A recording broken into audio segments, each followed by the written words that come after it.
BSNL पिछले कुछ दिनों से सोशल मीडिया पर चर्चा का विषय बना हुआ है।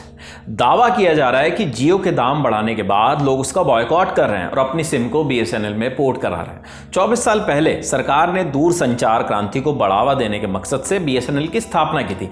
अब जब बीएसएनएल खबरों में है तो विभिन्न दलों के राजनीतिक समर्थक उसके फायदे और नुकसान को लेकर अपने अपने हिस्से के दावे कर रहे हैं। इसी तरह का एक दावा सोशल मीडिया पर वायरल है, जिसमें कहा जा रहा है कि साल 2013 में बीएसएनएल मुनाफे में थी, जबकि 10 साल बाद वो घाटे में आ गई। सोशल मीडिया प्लेटफॉर्म एक्स पर नेशनल यूथ कांग्रेस के प्रवक्ता रोशनी जायसवाल ने लिखा, 2013 में बीएसएनएल का मुनाफा 10,183 करोड़ था और 2023 में घाटा 13,356 करोड़ हो गया। मित्रों, आखिर किसने बर्बाद किया बीएसएनएल को? इसी तरह के पोस्ट कई अन्य यूजर्स ने भी किए हैं, जिन्होंने 2013 में बीएसएनएल के फायदे में होने का दावा किया है। मकसद साफ है कि बीएसएनएल कांग्रेस सरकार के समय मुनाफा कमा रही थी, लेकिन नरेंद्र मोदी के प्रधानमंत्री बनने के बाद कंपनी लगातार घाटा झेलती रही। अब इसकी पड़ताल में क्या कुछ निकल कर आया, आपको वो बताते हैं। क्या वाकई बीएसएनएल आज से 10-11 साल पहले करोड़ों रुपए के फायदे में था? इसकी सच्चाई एक सिंपल गूगल सर्च में पता की जा सकती है।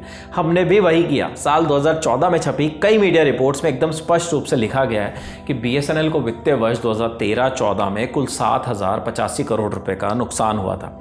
इसके पहले वाले वित्त वर्ष 2012-13 में कंपनी को 7,884 करोड़ का, और उसके भी पहले यानी 2011-12 में कंपनी 8,851 करोड़ रुपए के नुकसान में थी।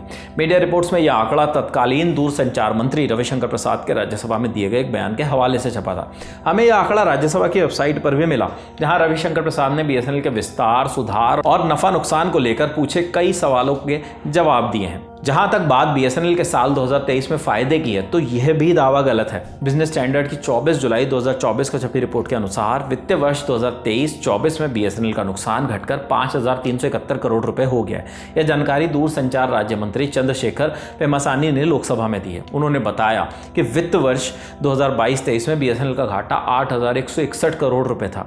अब आपको बताते हैं, क्या हमेशा बीएसएनएल नुकसान में ही रहा? बीएसएनएल की स्थापना जो है भारत सरकार ने 15 सितंबर 2000 को की थी। उस समय देश में अटल बिहारी वाजपेयी की सरकार थी। बीएसएनएल भारत सरकार की 100% मालिकाना हक वाली एक पब्लिक सेक्टर अंडरटेकिंग यानी पीएसयू है। कंपनी लैंडलाइन के अलावा इंटरनेट और मोबाइल सेवाएं भी देती है। साल 2002 के आसपास बीएसएनएल ने सेल वन के बैनर तले अपनी मोबाइल सेवाएं शुरू की।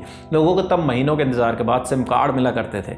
द हिंदू की रिपोर्ट के मुताबिक साल 2005 आते आते बीएसएनएल के मोबाइल फोन बाजार में 21% की हिस्सेदारी बन गई थी।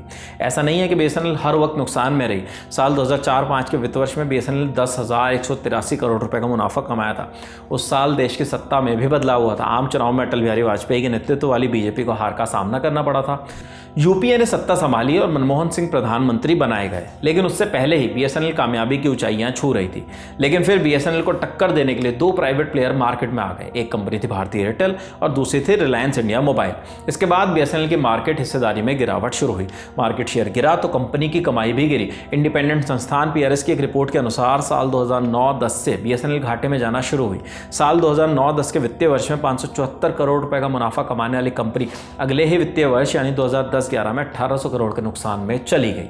सरकार ने बीएसएनएल की खस्ता हालत में सुधार के लिए लगातार राहत पैकेज दिए हैं। साल 2009 से लेकर 2023 तक बीएसएनएल को कुल 3,22,000 करोड़ रुपए का राहत पैकेज दिया गया है। अब बीएसएनएल की बैलेंस शीट में फिर से फायदा कब से लिखा जाएगा?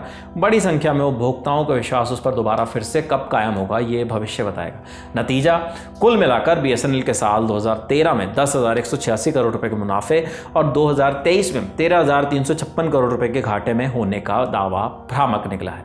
इस स्टोरी के लिए तमाम जानकारी जुटाई है आपके लिए हमेशा की तरह हमारे साथी शुभम ने। कैमरे के पीछे मोहन, मेरा नाम है विपिन। देखते रहिए ललन टॉप। शुक्रिया।